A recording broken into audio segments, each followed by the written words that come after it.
Bonjour, Gemara de Megillah, on est à la page 9b et on démarre donc une nouvelle Mishnah cette fois-ci et on y va tout de suite. Alors, alors je répète cette Mishnah, on l'avait démarré mais on n'avait pas fait les commentaires là-dessus parce qu'on va avoir besoin de pas mal d'explications.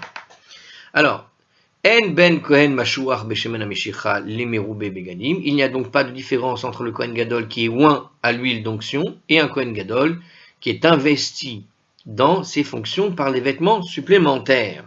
Alors de quoi on parle en fait? Il y a écrit dans la Torah, il ordonne là-bas, dans la Torah donc, que le Kohen Gadol, le grand prêtre, doit être investi dans les fonctions saintes au moyen d'une onction effectuée avec l'huile d'onction spécialement préparée par Moïse, ce qu'on appelle le Shemen HaMishra. Pour ceux qui d'ailleurs se posent la question, le mot oint veut dire, en hébreu, se dit Mishra. Mishra, Mashiach. Quand on entend parler du Messie, souvent on entend le Messie. En fait, on parle ici d'onction, ce qu'on appelle oindre. Ok? Alors, c'est pas n'importe quelle huile, c'est une huile qui avait été préparée par Moïse. Et aussi, pour accéder à ces fonctions, il devait donc être oint par cette huile particulière, et aussi par le port de 8 vêtements du Kohen Gadol, par opposition à 4 vêtements que portait le Kohen ordinaire. Donc, le Kohen ordinaire a 4 vêtements, le Kohen Gadol, lui, il en a 4 de plus. C'est expliqué tout ça dans le livre de l'Exode, chapitre 28, de 4 à 42, et dans le Lévitique 21, chapitre 21, verset 10, etc. Donc, un tel Kohen Gadol, il est appelé ce qu'on appelle Kohen Mashuach, le Kohen qui est oint. Toutefois, si l'huile d'onction n'est pas disponible, le Kohen Gadol peut tout de même accéder à sa fonction en portant uniquement les 8 vêtements. Un tel Kohen Gadol est appelé alors Merubé Begadim, celui qui a les vêtements supplémentaires. Donc en fait, vous avez en fait tout simplement un problème de quantité d'huile. Combien d'huile Moïse dans le désert a-t-il préparé pour pouvoir oindre qui que ce soit, imaginez quand même. Donc on était il y a 3000 ans, et voilà que le temple, il a fonctionné pendant que 400 ans avec le premier temple, environ, et 400 ans environ aussi, le deuxième temple, bon, plus ou moins.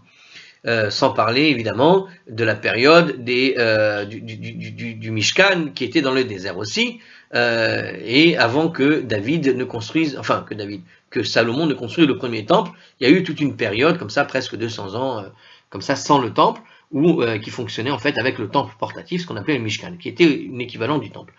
Donc on a presque 1000 ans de tradition et de passage de main en main, entre guillemets, de Kohen à Kohen, et pour recevoir effectivement, donc parmi les conditions pour atteindre la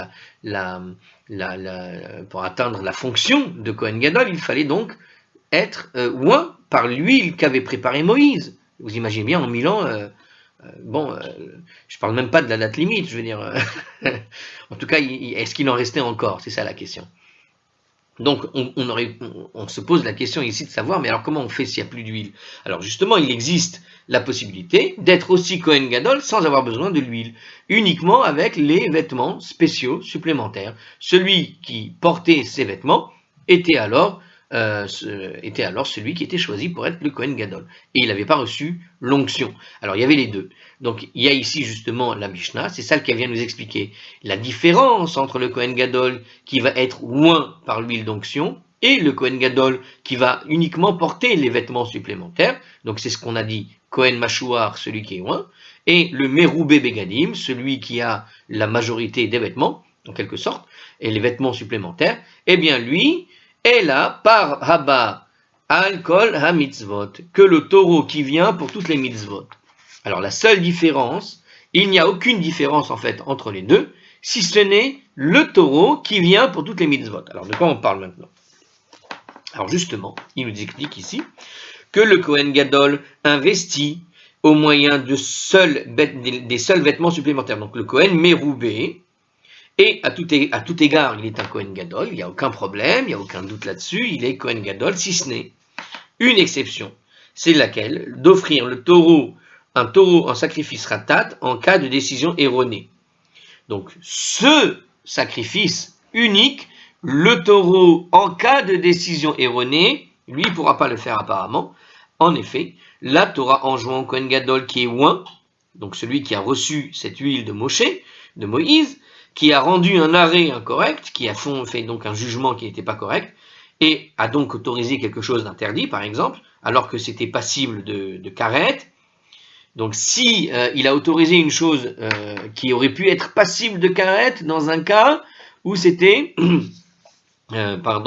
dans un cas où il aurait été commis délibérément. Hein. Si ça avait été fait de manière délibérée, ça aurait été karet. Mais voilà qu'il a autorisé une chose, bon, il n'a pas fait exprès, et bien par conséquent, il a transgressé cette interdiction, et il doit donc apporter un taureau comme khatat, c'est de Lévitique, chapitre 4, verset 3. Alors il précise justement que la Torah, en tout cas, précise à cet effet que le Kohen Gadol qui est oint, c'est que cette procédure s'applique uniquement à ce Kohen Gadol qui est oint par l'huile d'onction. Donc si on parle d'un Kohen qui doit avoir reçu cette huile préparée par Moïse. Hein, même après la mort de Moïse, hein, on parle d'une quantité d'huile particulière qui était encore utilisée après.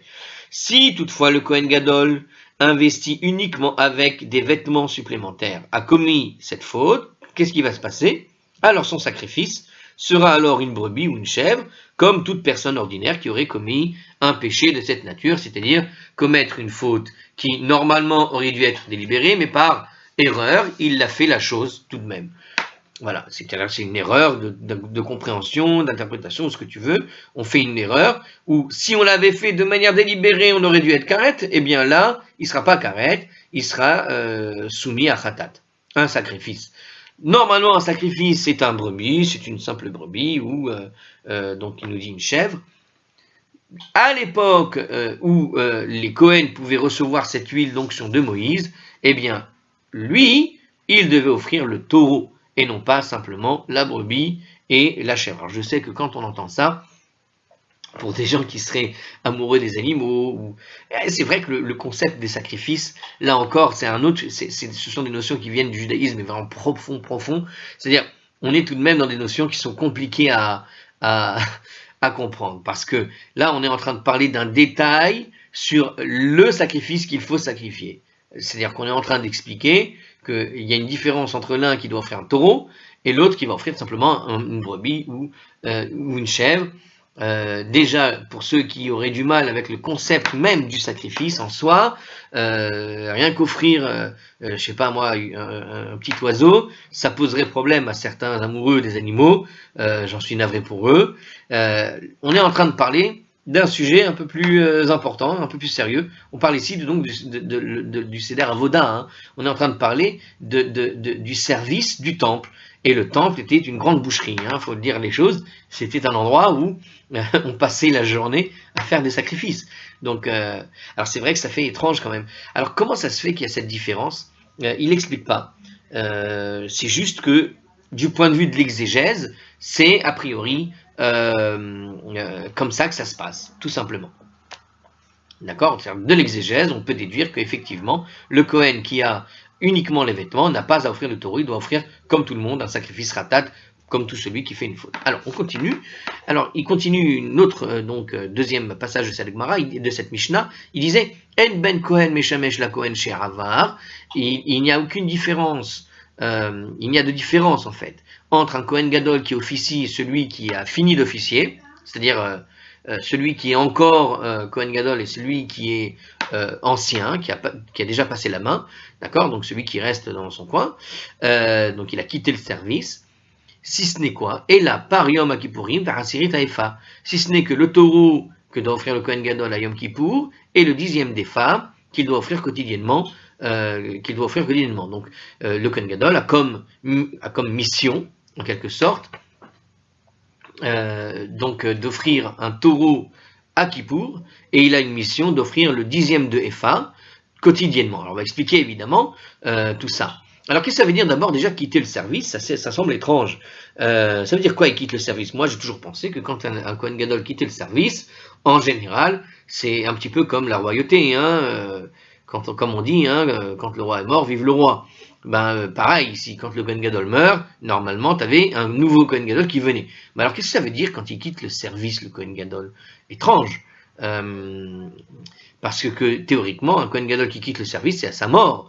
C'est un petit peu, d'ailleurs, ce qui ressort de la loi sur de la loi sur comment on appelle ça, sur le fuyard, celui qui fuit à cause d'un meurtre par inadvertance, quelqu'un qui a tué sans faire exprès, hein, le fameux cas de la Torah, c'est celui qui était en train de couper du bois avec la hache, et le haut de la hache, la partie du marteau, la partie de la hache en métal comme ça, qui était accroché à son bois, s'est détaché, au moment où il frappait avec le marteau, il s'est détaché, il s'est envolé, et il est parti tuer quelqu'un.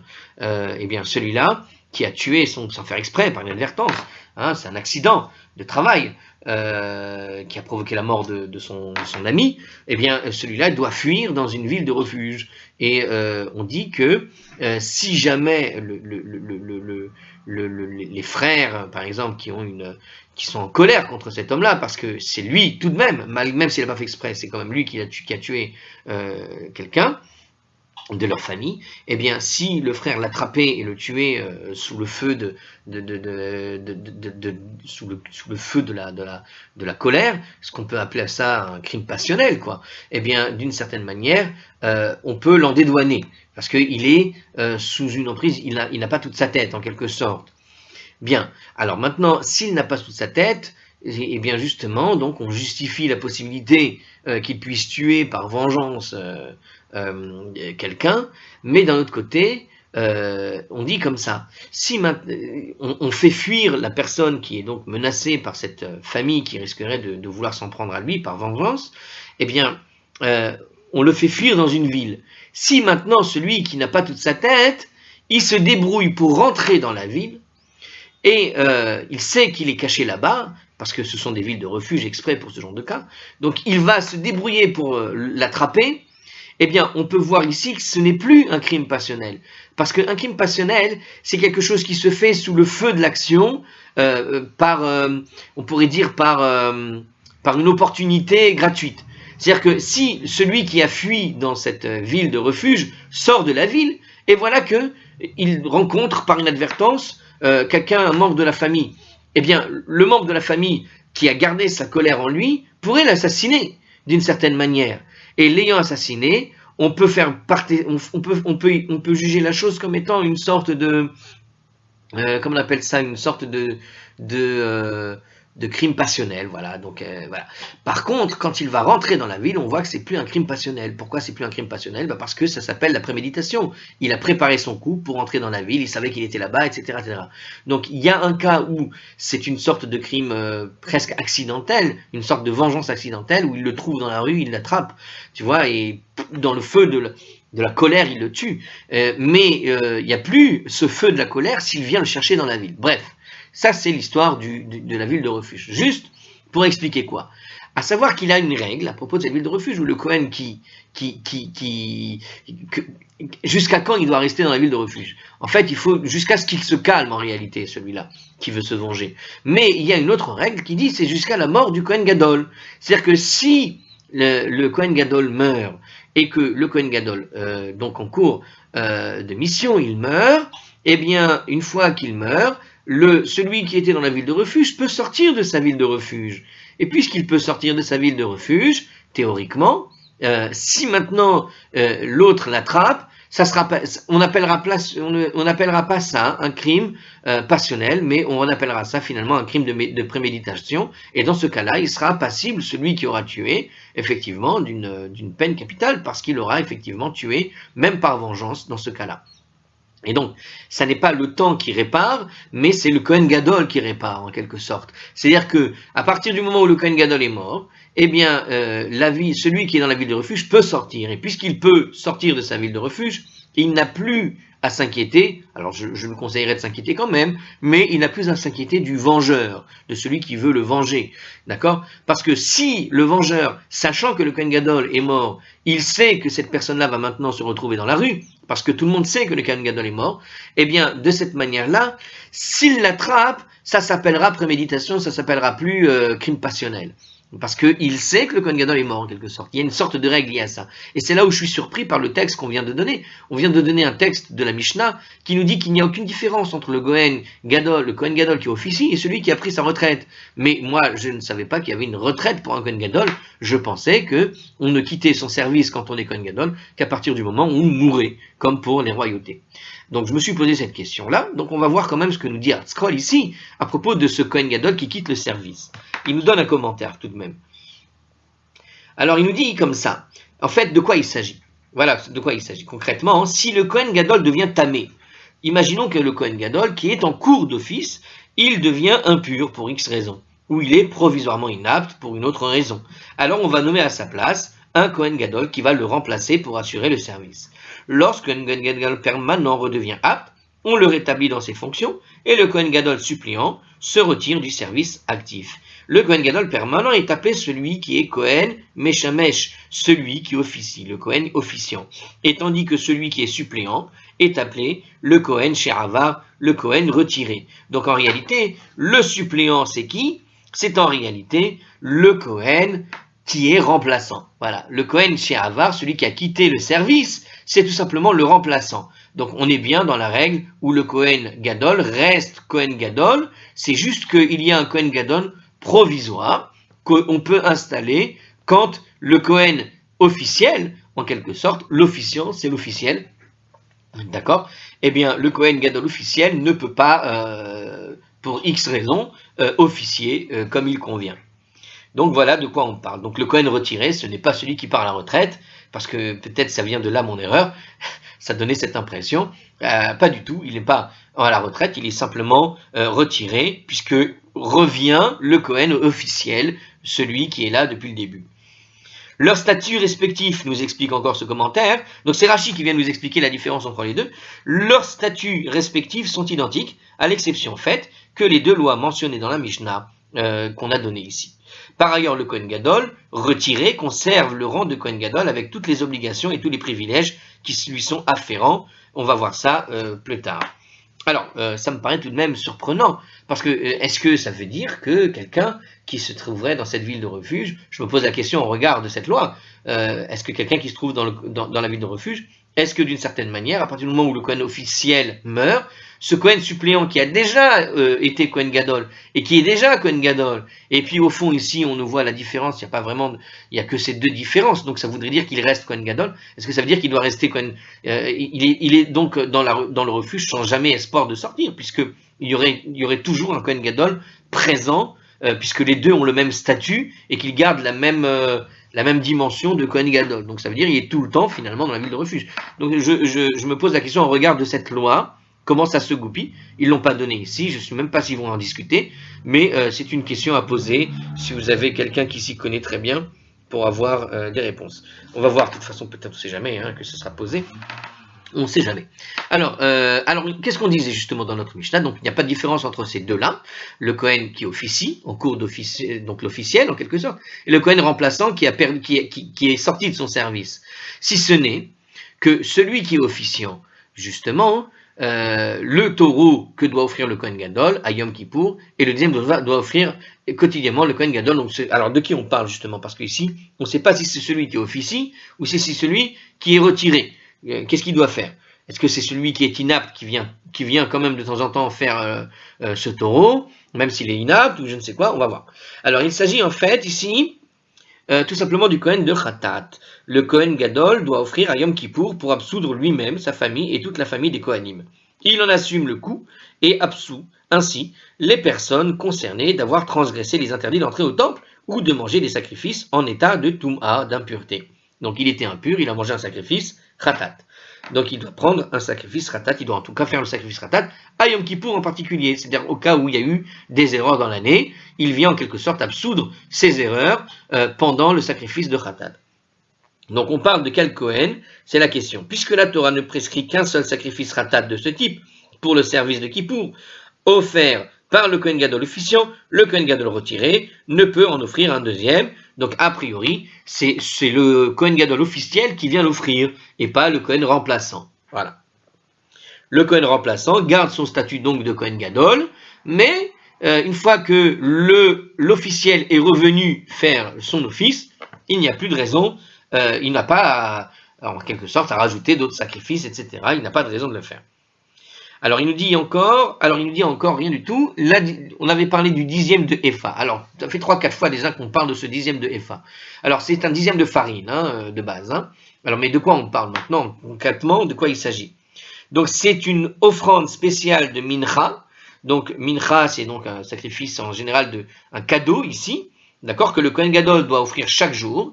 Et il est désigné, sous le nom d'offrande à la poêle du Kohen Gadol. Ravite Kohen Gadol. C'est une offrande qui se faisait à la poêle. C'est un gâteau, quoi. C'est Rashi qui nous explique ça. Elle consiste en un dixième de Epha de farine, ça veut dire le volume d'environ 43,2 œufs, pétris et cuits en 12 pains. Donc on est vraiment dans une sorte de pain particulier. Il est pétri, il est cuit, avec un volume de 43 œufs, 43,2 œufs. C'est très précis. Même si l'œuf lui-même n'est pas précis, la quantité d'œuf, 2 est précise, je ne sais pas pourquoi, c'est intéressant, il faudrait voir là-bas où est-ce qu'on en parle. Alors, et il nous dit ici, donc ça consiste en un dixième de Epha de farine, pétri, cuit en 12 pains, dont la moitié est offerte le matin, et l'autre moitié l'après-midi. Donc c'est dans le Lévitique 6, 13, 15, Menachot 50b et 76a, pour ceux qui veulent savoir, c'est la Gemara de Menachot. Alors, puisque la Torah exige qu'une seule offrande quotidienne de cette sorte doit être faite, qui plus est, elle doit être apportée par le Kohen Gadol officiant, le Kohen Gadol retiré ne peut en offrir une deuxième. C'est ce que nous dit Rashi. Alors vous avez vu, à chaque fois on parle de Kohen Gadol retiré, d'accord, qui ne peut pas offrir une deuxième.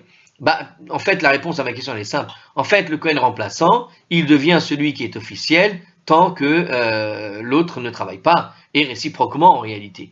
C'est juste que le Kohen officiel, c'est lui qui en général est qualifié d'officiant et juste au moment où il est remplacé, il est remplacé. Mais est-ce que, alors c'est là que je comprends pas, celui qui a quitté, est-ce que c'est celui, alors je ne sais pas. Le suppléant est appelé le Kohen She'avar, le Kohen retiré. En tout cas, dans notre texte, Rashi a expliqué précédemment que le Kohen officiant, c'est bien celui dont on parle, c'est-à-dire le Kohen officiel, et le retiré, c'est celui qui est venu se faire le suppléant. Mais la question que je me posais, c'est simplement au moment où il est le suppléant, puisque l'autre Kohen est inapte pour faire les sacrifices. Il ne peut pas, par exemple, offrir le dixième de Epha, théoriquement, ou bien il ne pourrait pas offrir le sacrifice de Kippour s'il n'est pas apte pour une raison ou une autre. Donc, est-ce que le Kohen qui est suppléant devient lui l'officiel au moment où il a besoin, où il y a besoin de faire les sacrifices qui sont censés être faits? C'est une question que je pose, parce que là aussi, ça reste en suspens. J'espère que toutes ces questions devraient être posées. Par contre, là, dans la Gemara, là, on est vraiment dans le sens de la Gemara. Alors, on a donné ces deux morceaux de notre Mishnah. Donc, je rappelle, le premier sujet, c'est l'huile d'onction et les vêtements supplémentaires. Et le deuxième sujet, c'est celui qui est en service et celui qui a quitté le service. Alors, on y va. Alors, la Mishnah nous a dit que le taureau qui vient pour toutes les mitzvot constitue la seule différence entre le Kohen Gadol, qui est oint, et le Kohen Gadol, qui est investi au moyen des seuls vêtements supplémentaires. D'accord? Donc c'était ça la seule différence. D'accord? Et Rashi avait expliqué ailleurs que le Kohen qui n'a que les vêtements, lui, offrira à la place d'un taureau, pour les mêmes sacrifices, il offrira en fait des brebis ou des chèvres. Alors qu'est-ce qu'il nous dit ici, le Kohen Gadol? Mais à propos du taureau offert à Kippour et le dixième de Epha, Zé Vézé, Shavin. Donc celui-ci et celui-là sont en fait égaux, c'est-à-dire le Kohen Gadol qui va faire l'onction ou le Kohen Gadol qui est investi uniquement avec les moyens supplémentaires, avec les vêtements supplémentaires, eh bien font les mêmes sacrifices pour ce qui est de Kippour et pour ce qui est du dixième de Epha. Alors, un petit commentaire à propos de ce passage sur Kippour. On l'a déjà expliqué, en fait, voilà. D'accord. En fait, ce qui est cité ici, le Kippour et le dixième de Epha, correspond en fait au deuxième sujet, mais on explique que ce qu'on a expliqué, la différence qu'il y a dans le deuxième sujet, en réalité, il n'y a pas de différence sur le premier sujet, c'est-à-dire la différence sur les vêtements, et le fait d'être au moins. Donc les deux, les sacrifices dont on a parlé précédemment et dont on a explicité un peu plus à propos de la différence entre le Kohen officiant et le Kohen qui a quitté le service, eh bien pour le coup, il n'y a pas de différence au niveau des vêtements, là ils font ce qu'il y a à faire. Donc le Kohen Gadol doit apporter tout simplement ses sacrifices, peu importe la manière dont il a été investi dans les fonctions, avec des vêtements, avec les vêtements supplémentaires ou avec l'onction tout simplement. Alors la Gemara va citer une opinion qui va contredire la première règle de la Mishnah, selon laquelle le Kohen Gadol qui est investi au moyen des seuls vêtements supplémentaires n'apporte pas le taureau qui vient pour toutes les mitzvot. Donc tu as affirmé qu'il n'apporte pas les mitzvot, mais regarde, Matnitin delo ke Rabbi Meir. Notre Mishnah n'est pas conforme à ce que disait Rabbi Meir. Dei Rabbi Meir, Hatanya, car si elle suivait l'opinion de Rabbi Meir, et pourtant il a été enseigné dans la Braïta suivante que Rabbi Meir a dit une opinion différente. Qu'est-ce qu'il a dit Rabbi Meir? Voici la Braïta. Meru bebegadim mevi par haba al kol la mitzvot. Le Kohen Gadol investi au moyen des seuls vêtements supplémentaires apporte le taureau qui vient pour toutes les mitzvot. Dit vrai Rabbi Meir, c'est les paroles de Rabbi Meir. Vechachamim omrim, et les sages disent Eno mevi, il ne l'apporte pas. Donc on voit que Rabbi Meir pense dans une braïta claire et nette que celui qui a uniquement les vêtements quand il a été officialisé, eh bien ne peut pas peut apporter, effectivement, il doit apporter le taureau dans tous les cas. La Gemara pose la question, Maïtama de Rabbi Meir, mais quelle était la raison là-bas de Rabbi Meir? Pourquoi il inclut donc le Kohen Gadol, donc ce Kohen Gadol avec le Meroubé Begadim, pourquoi il inclut le Meroubé Begadim dans l'obligation du taureau? D'accord, la Gemara répond. Netanya, parce qu'il a été enseigné dans une braïta. Mashiach. En li ela mashuach beshemen amishra. Mashiach. Alors justement, c'est écrit comme ça, hein, pas d'invention. Le Mashiach, c'est qui? Alors, c'est pas le Messie ici, évidemment. On est en train de parler ici de celui qui est oint. Puisque le verset précise au sujet du taureau qui vient pour toutes les mitzvot, si le Kohen oint, faute. Donc si celui qui a été oint, faute. Enli et la machouar. Beshemen amishra. Je sais seulement que le Kohen Gadol oint à l'huile d'onction est concerné par l'obligation. Meroubé Begadim, Minaïn. Mais alors d'où je sais que le Kohen Gadol qui est Meroubé Begadim, d'où je sais pour lui qu'il est aussi investi, Talmud Lomar, Amha Mashiach. Parce que la Torah a déclaré celui qui est oint. L'article défini avant le mot Mashiach, loin, vise en fait à inclure également le Kohen Gadol qui est investi des seuls vêtements supplémentaires. En fait, quand on parle de Mashiach, c'est un petit peu d'ailleurs le mot Messie au fond. Ce qu'on appelle le Messie, c'est une personne qui est choisie par Dieu. D'accord? Donc c'est une personne choisie par Dieu. Alors évidemment, il y a l'aspect technique qui implique que celui qui va être oint, celui qui est choisi, c'est celui qui a reçu l'onction. Hein, ce petit peu d'huile comme ça sur la tête, de l'huile qui vient de Moshe. Mais des fois, quand on parle de quelqu'un qui est celui qui est loin, le Messie, en quelque sorte, le Mashiach, le oint, eh bien, celui qui est oint, ça veut dire aussi, donc, comme je viens d'expliquer, celui qui est choisi. Donc, celui qui est choisi n'a pas besoin d'avoir de l'huile sur la tête, il est choisi par Dieu, on l'a bien compris, puisque c'est lui le Kohen Gadol, en particulier. Donc, c'est le Mashiach, c'est le Kohen Gadol en question de la génération, quoi. Donc on peut comprendre comme ça. Alors on va quand même expliquer le mot Mashiach ici. Il nous dit dans le Lévitique, chapitre 4, verset 3, le verset en question dont on a parlé à propos du mot oint, comme ça, Mashiach, il s'agit du verset qui détaille une l'obligation imposée au Kohen Gadol d'apporter le taureau de Khatat à la suite de sa transgression. Donc c'est le verset, c'est le verset qui donne justement la définition de celui qui est oint par rapport à celui qui est juste investi. Bon. Alors, je répète donc notre braïta. Donc voilà, celui qui est oint, Je sais seulement que c'est ce Kohen Gadol qui a donc reçu cette huile particulière. Et donc, d'où je sais donc que le Kohen Gadol, même avec les vêtements supplémentaires, il est aussi investi de faire en sorte qu'il est Kohen. Eh bien, parce que la Torah a déclaré qu'il est oint. Oint inclut tout simplement le oint. Le oint inclut les autres. Bon, on pourrait donc, alors on va laisser comme mon explication parce qu'il n'y a pas d'autre explication. Je pensais qu'il y avait un commentaire là-dessus, il n'y a pas. Donc je garde mon explication, c'est-à-dire l'article défini tel que le dit la Braïta ici, vient quelque part inclure tout celui qui sera oint comme celui qui a été oint auparavant, c'est-à-dire le Kohen Gadol d'aujourd'hui investi avec uniquement les vêtements supplémentaires. La Gemara pose la question. Bemaï o Kimna, comment avons-nous établi la Mishnah? Alors, juste une seconde. Alors, Bemaï o Kimna, je disais, comment avons-nous établi notre Mishnah dès l'Oké Rabbi Meir, comme n'étant pas conforme à Rabbi Meir, justement? Emma Sefa cite cependant la fin de la Mishnah. Alors, qu'est-ce que disait la fin de la Mishnah? Alors, a priori, il pose la question, mais notre Mishnah, on l'a établi sur la base de qui? Eh bien, de ce qu'on vient de dire, puisqu'on voit que Rabbi Meir ne pense pas du tout la même chose, il pense même le contraire. Théoriquement, donc, on a établi contre ce que dit Rabbi Meir. On l'a établi comme une opinion qui n'est pas conforme à ce que disait Rabbi Meir. Emma Sefa, attends une seconde, papillon, cite, il n'y a pas écrit papillon, mais c'est pas grave, cite cependant la fin de la Mishnah. En ben Kohen meshamesh le Kohen sheravar. Il n'y a de différence entre un Kohen Gadol officiant et un Kohen Gadol qui a quitté le service, et la part Yom Kippourim va Aserit Haïfa. Seulement que le taureau offert à Yom Kippour est le 10e de Efa. Ça sous-entend quoi? Ah, les chol livrehen, veze shavin. Mais en ce qui concerne tous leurs autres points, celui-ci, le Kohen Gadol qui officie, et celui-là, celui qui a quitté le service, sont égaux de tout, et donc peuvent accomplir le service vêtu des 8 vêtements. Donc, Atanan, les Rabbi Meir, cette partie de la Mishnah, en fait, suit en réalité l'opinion de Rabbi Meir, des Tanya, comme il a été enseigné dans la Braïta.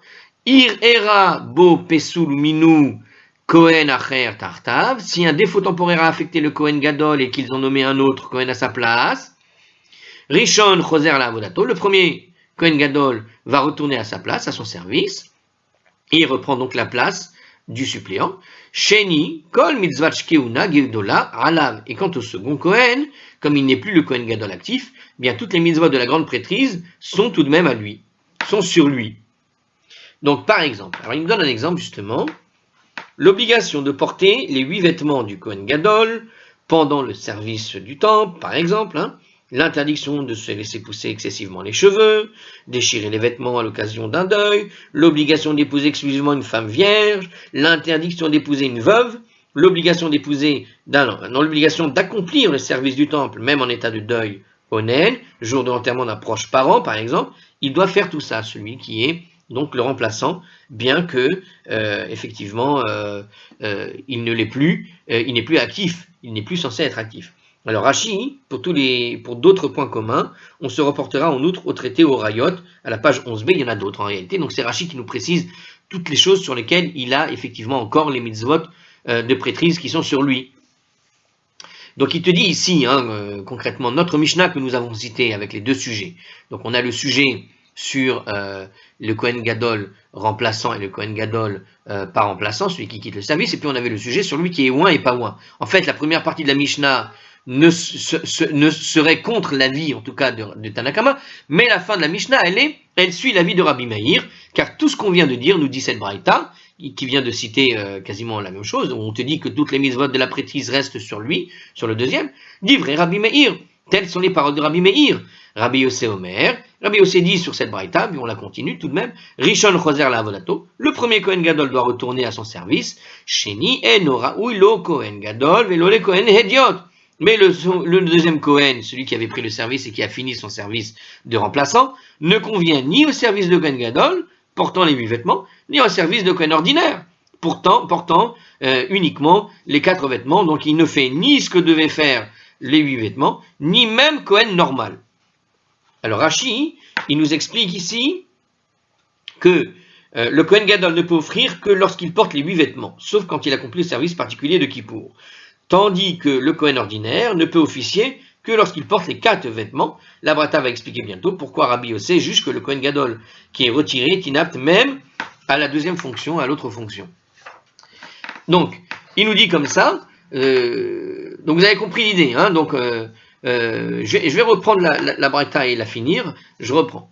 Je répète, qu'est-ce qu'il a été enseigné justement au nom de Rabbi Meir? Donc la deuxième partie de notre Mishnah, celle qui parle du Kohen qui est retiré et le Kohen qui est en service, eh bien elle suit donc le défaut de ce que dit Rabbi Meir, parce qu'il dit comme ça, donc si le défaut a affecté un Kohen Gadol et qu'ils ont nommé l'autre Kohen le premier, va retourner à son service, et le deuxième, eh bien toutes les mitzvot de la grande prêtrise sont sur lui, on a donné quelques exemples. Ça, c'était donc les paroles de Rabbi Meir. Maintenant, Rabbi Yossé, on va commencer à discuter sur lui parce qu'il va y avoir des choses bizarres sur ce qu'il va dire. Rabbi Yossé, qu'est-ce qu'il dit? Le premier Kohen Gadol, lui, il va retourner à son service. Ok, évidemment, tout le monde est d'accord sur ça. Le deuxième, lui, il dit, il ne peut plus être ni Kohen Gadol, ni Kohen normal, ni Kohen ordinaire. Et Rabbi Yossé nous dit, tout ça à l'appui de sa thèse. Et voilà la thèse donc de Rabbi Yossé. Pourquoi est-ce qu'il ne peut plus être Kohen ordinaire? Ma'aseh be Rabbi Yosef ben Ulam et Tzipori. Donc il nous donne ici une histoire à propos de Rabbi Yosef ben Ulam de Tzipori, et il va montrer justement quelque chose qui va appuyer ce qu'il vient de dire. Il dit comme ça: She'erabo pesul be Kohen Gadol, ou minuhu tartav, à savoir qu'un défaut a affecté un jour un Kohen Gadol, le Kohen Gadol, et ils ont nommé lui-même Rabbi Yosef ben Ulam, il était donc Kohen, à la place du Kohen Gadol. Donc Rabbi Yosef ben Ulam était donc de Tzipori, mais il n'était pas seulement de Tzipori, il était Kohen lui-même. Et il était donc Kohen Gadol à la place du Kohen Gadol, puisque le premier avait donc un défaut, il est donc le deuxième, il est le fameux remplaçant. Uva ma'aseh lifnei chachamim ve'amru. Et le fait est venu devant les sages. Et ils ont donné cette règle. Rishon choser la'avodato, le premier Gadol, le premier Kohen Gadol, qui vient de retrouver ses aptitudes, à partir du moment où il a retrouvé ses aptitudes, retourne à son service.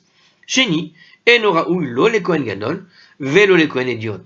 Mais le deuxième Kohen ne peut plus faire l'office de remplaçant. Il ne convient donc, celui qui a fait, l'office de remplaçant, il ne peut plus être ni au service du Kohen Gadol, ni au service de Kohen ordinaire, qui porte uniquement les 4 vêtements. Hein, le Kohen Gadol en porte 8. Hein.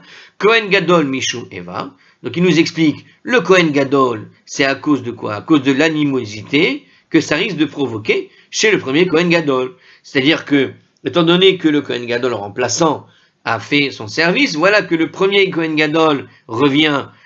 Il y a une concurrence un petit peu qui peut conduire à quelques maladresses. Une animosité peut naître, une forme de rivalité malsaine pourrait naître entre le premier et le deuxième. Kohen idiot mishum ma'alin bekodesh velo meririn.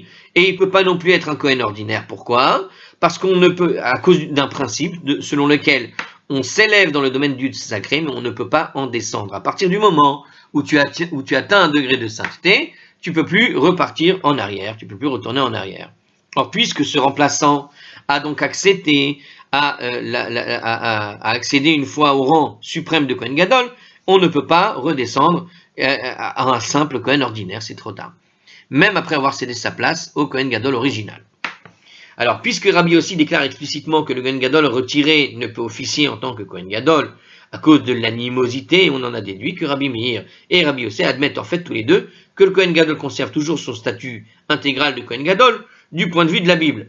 Tous deux admettent qu'il reste soumis donc aux plus lourdes contraintes qui sont relatives au Kohen Gadol, comme on l'a donné dans la liste de Rashi tout à l'heure, et jouit alors en principe également de tous les privilèges qui sont liés à cette fonction. Néanmoins, Rabbi Yossi estime que la décision des sages, à cause de la décision des sages, le Kohen Gadol qui est retiré ne peut plus exercer de fonction de Kohen Gadol à cause de l'animosité que ça va engendrer, nous dit le Ritva, donc il faut éviter. Et comme il ne peut pas redescendre, comme on a expliqué, voilà. Bon. Alors Tosfot soulève toutefois une question.